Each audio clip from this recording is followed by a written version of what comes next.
मैं हूं उज्जवल कुमार और आप देख रहे हैं टीएसटी फिजिक्स सेंटर। आज के इस सेशन में हम लोग डिस्कस करने वाले हैं नीट में पूछे गए प्रश्न जो कि इलेक्ट्रिक फील्ड लाइंस पर बेस्ड हैं। तो देखिए आज देखते हैं सबसे पहला क्वेश्चन जो नीट 2020 का पूछा हुआ क्वेश्चन है। देखिए क्या कहता है a spherical conductor of radius, conductor का रेडियस गिवन है आपको 10 cm, हैज चार्ज, उसके ऊपर जो चार्ज डिस्ट्रीब्यूटेड है वो 3.2 × 10⁻⁷ coulomb distributed uniformly. What is the magnitude of electric field at point 15 cm from the centre of sphere. 15 cm दूरी पर पूछा है, 15 सेंटीमीटर दूर पूछा है और 10 सेंटीमीटर इसका रेडियस गिवन है। इसका क्या मतलब है? इसका ये मतलब है कि आपको outside the sphere electric field निकालना है। कंडक्टर के बारे में नहीं बताया है कि वो कंडक्टर के बारे में ये जानकारी नहीं दिया है कि इस पर चार्ज कितना गिवन है, जानकारी दिया है। उसके मतलब चार्ज डेंसिटी के बारे में नहीं जानकारी दिया है। तो हम आप लोगों को जब कराए थे क्लासेज, ऑफलाइन क्लासेज, उसमें बताए हुए थे कि चार्ज डेंसिटी के टर्म में गिवन रहे तब और चार्ज गिवन रहे तब। मान लीजिए एक कंडक्टर है, इस कंडक्टर के ऊपर क्यू चार्ज डिस्ट्रीब्यूटेड है, जो आपका इतना है वो डिस्ट्रीब्यूटेड है। नहीं, इसमें साइन नहीं दिया, हम अपने मन से और मान ले रहे हैं पॉजिटिव है, साइन इसमें उसे नहीं दिया है, इसलिए इसने डायरेक्शन पूछा भी नहीं है, सिर्फ मैग्नीट्यूड पूछा है इलेक्ट्रिक फील्ड का। ठीक है, तो अब इससे 15 सेंटीमीटर आप दूर आ जाइएगा। 10 सेंटीमीटर इसका रेडियस है और ये टोटल आपका हो गया 15 सेंटीमीटर। यहाँ पर इलेक्ट्रिक फील्ड पूछा, तो इसके लिए क्या फॉर्मूला होगा? ये जो टोटल चार्ज है ऐसा बिहेव करवाएगा, ऐसा लगेगा कि इस सेंटर पर आकर के एक्यूमुलेट हो गया है। ठीक है, और तो फील्ड कितना आ जाएगा? फील्ड आपका हो जाएगा E = KQ, टोटल चार्ज, ठीक है, बटे ये डिस्टेंस, कितना डिस्टेंस है उसका स्क्वायर। जैसे यहाँ 15 बोला हुआ है तो 15 सेंटीमीटर में है तो सेंटी को बदल देंगे मीटर में, ठीक है, इसका स्क्वायर। ठीक है, आपको ये प्रूफ भी कराया गया था कि अगर किसी स्फेरिकल कंडक्टर की वजह से बाहर के किसी पॉइंट पर इलेक्ट्रिक फील्ड KQ/R² आता है। और आपको ये भी बताया गया था, जस्ट आपको याद रखने के लिए, कि पूरा चार्ज जो है सेंटर पर एक्यूमुलेट हो गया, ऐसा आप सोच सकते हैं। इसी तरह का ये फॉर्मूला बिहेव करवा रहा है। ठीक है, अब वैल्यू पुट कर दीजिए, वैल्यू पुट कीजिए तो K का वैल्यू 9 × 10⁻⁹ और Q आपको गिवन है 3.2 × 10⁻⁷, और आपका रेडियस का जो स्क्वायर होने वाला है वो 15 मल्टीप्लाई विथ 15 और 10⁻⁻² मल्टीप्लाई विथ 10⁻⁻²। इस पूरा को जो सॉल्व कीजिएगा तो आपका निकल करके आएगा 1.128 × 10⁵ न्यूटन पर कूलम। इसको आप खुद से सॉल्व कीजिएगा। ठीक है, सॉल्व करने का समय हम इसमें कट कर दिए। ठीक है, आगे बढ़ते हैं, अगला क्वेश्चन देखते हैं। ध्यान दीजिए, अगला क्वेश्चन है जो कि नीट 2019 का पूछा हुआ है, 2019 का पूछा हुआ है। बोलता है कि two parallel infinite wire line charge है, ठीक है, इनफिनाइट लाइन चार्ज।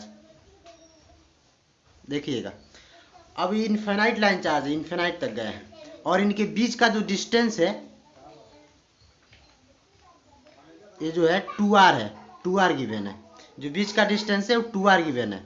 और पूछता क्या है, what is electric field mid way between two line charge. इन दोनों के बीच में जाने का मतलब है कि इससे यहाँ r डिस्टेंस पर इलेक्ट्रिक फील्ड और इससे भी यहाँ r डिस्टेंस पर इलेक्ट्रिक फील्ड, दोनों को मिला करके जो आएगा नेट इलेक्ट्रिक फील्ड बीच में, वो हमसे पूछा है। तो सोचिए, अगर हम मान लें और दोनों पर देखिए चार्ज डेंसिटी गिवन है, अगर इसको हम 1 माने, इसको 2 माने, तो गिवन है एक पर चार्ज डेंसिटी कितना है, लैम्डा कूलम पर मीटर, और दूसरे पर जो है -λ कूलम पर मीटर। मतलब कि ये जो है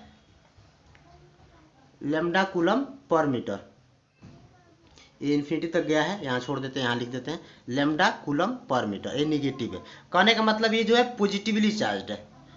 एक लाइन जो है पॉजिटिवली चार्ज है और दूसरा जो लाइन है वो निगेटिवली चार्ज है।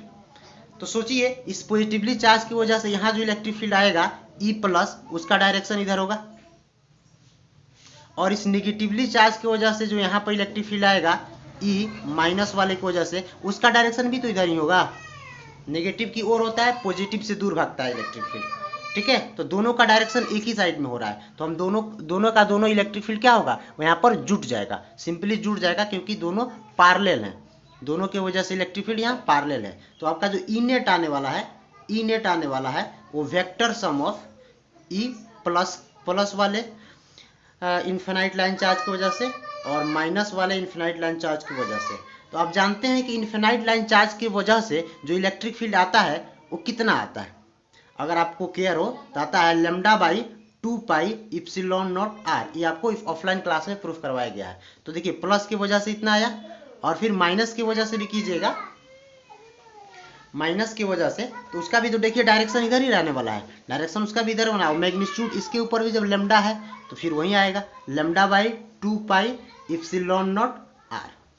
ठीक है, अगर इसको देखें तो ये आई कैप को डायरेक्शन को शो कर रहा है, अगर इस साइड में हम एक्स डायरेक्शन माने तो ये भी आई कैप के डायरेक्शन को शो कर रहा है। तो आपको फाइनली जो रिजल्ट आएगा λ/, इसको जोड़िएगा तो 2λ हो जाएगा और नीचे का 2 कैंसिल हो जाएगा, 2λ/2πε0r। तो हो गया आपका λ/πε0r, और कहाँ, आई कैप के डायरेक्शन में, ये भी आपका आई कैप के डायरेक्शन में। ठीक है, बाकी डायरेक्शन आपसे पूछा नहीं है, पूछा मैग्नीट्यूड ही है। तो देखिए यहाँ कौन सा ऑप्शन सही हो जाएगा, सी ऑप्शन आपका सही हो जाएगा। पहले वाले में जो इतना आंसर आया इसका मतलब ए ऑप्शन सही हो गया था। चलिए देखते हैं अगला क्वेश्चन। ये जो क्वेश्चन है देख लीजिएगा, आपको दिखाई दे रहा होगा। ये जो क्वेश्चन है नीट 2019, ये भी 2019 का ही पूछा हुआ क्वेश्चन है। कहता है hollow metal sphere of radius R radius का एक होलो मेटल स्फीयर है, मेटालिक स्फीयर है, मतलब कंडक्टर है, इसका रेडियस आर है। क्या पूछता है, the electric field due to the sphere at distance R from the centre, इस सेंटर से आर दूरी पर इसकी वजह से इलेक्ट्रिक फील्ड बताइए। हम आपको बताए हुए हैं कि कोई भी कंडक्टर मटेरियल होगा तो कंडक्टर मटेरियल के अंदर में अगर हम आर डिस्टेंस लेंगे, ठीक है, तो ई इनसाइड जो होगा वो जीरो आएगा। कंडक्टर मटेरियल के अंदर कोई भी इलेक्ट्रिक फील्ड नहीं आ सकता है। यहाँ तो आप होलो बोला हुआ है, जाहिर सा बात है, अंदर में कोई चार्ज ही नहीं है तो इलेक्ट्रिक फील्ड कैसे आएगा। कंडक्टर मटेरियल के अंदर जब कोई चार्ज ही नहीं है तो इलेक्ट्रिक फील्ड कैसे आएगा।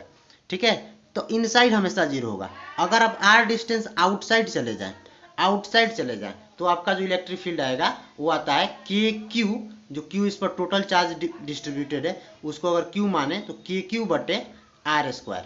तो यहाँ देखिए ई जो है आर के इन्वर्सली प्रोपोर्शनल है, मतलब इलेक्ट्रिक फील्ड जैसे जैसे दूरी बढ़ाते जाइएगा घटते जाएगा। हम आप लोग को ऑफलाइन क्लास में इसका ग्राफ भी खिंचवाए होंगे। ग्राफ जो आपका आया होगा कुछ इस तरह का, कि जब तक आर जो है इस कैपिटल आर से छोटा रहता है इलेक्ट्रिक फील्ड इधर, और अगर डिस्टेंस को, सेंटर से डिस्टेंस को एक्स एक्सिस पर, इलेक्ट्रिक फील्ड को वाई एक्सिस पर प्लॉट करें, तो जब तक ये कैपिटल आर से छोटा रहता है, मतलब इनसाइड की कहानी रहती है, तब तक आपका इलेक्ट्रिक फील्ड जीरो रहता है। आर पर जो है सरफेस पर मैक्सिमम इलेक्ट्रिक फील्ड आपको मिलता है, और फिर यहाँ से चूंकि इलेक्ट्रिक फील्ड इन्वर्सली प्रोपोर्शनल है आर के, घटने लगता है। ठीक है, तो ऑप्शन आप चेक कीजिए कौन सा ऑप्शन आपका सही होने वाला है। पहला क्या कहता है, increases as R increases for R less than R. R less than R मतलब इनसाइड में इंक्रीज करता है, भाई इनसाइड में जीरो है, तो आपका ये वाला गलत हो गया। Zero as R increases for R less than R, R less than R मतलब कि अंदर में जीरो, तो बात सही है कि अंदर में जीरो होती है। मिलाइए आगे, decreases as R increases for R greater than R. अच्छा, बाहर में क्या, जैसे जैसे बढ़ते हैं डिक्रीज करता है, जैसे जैसे आर बढ़ाते हैं बाहर में तो क्या करता है, डिक्रीज करता है। तो मतलब ये वाला ऑप्शन जो है सही लग रहा है। ठीक है, तो ये वाला ऑप्शन सही है। बाकी आप चेक चाहें तो कर सकते हैं, वैसे चेक करने की जरूरत नहीं है क्योंकि मल्टीपल चॉइस क्वेश्चन है, इसमें एक ही सही होने वाला है, तो आपको सही ऑप्शन मिल चुका है। चेक भी कर लीजिएगा तो कोई दिक्कत नहीं है। Zero as R increases for R less than R, inside में जीरो है, तो ये कहानी तो सही है, इनसाइड में जीरो है। आगे क्या बोलता है, इंक्रीजेज एज आर इंक्रीजेज, वो बढ़ेगा जैसे जैसे आप आर बढ़ाइएगा, आर ग्रेटर देन आर मतलब बाहर में बढ़ेगा जैसे जैसे आर बढ़ाइएगा। तो आप देख रहे हैं कि बाहर में घट रहा है जैसे जैसे हम आर बढ़ा रहे हैं, बढ़ नहीं रहा है, तो यहाँ पर कहानी क्या हो गई, गलत हो गई। फिर कहता है decreases as R increases for R less than R, जैसे जैसे ई आर बढ़ाते जाएंगे अंदर में वैसे वैसे इलेक्ट्रिक फील्ड डिक्रीज करेगा। देखिए पूरे अंदर में हर जगह इलेक्ट्रिक फील्ड जीरो है, तो ये भी कहानी गलत हो गई।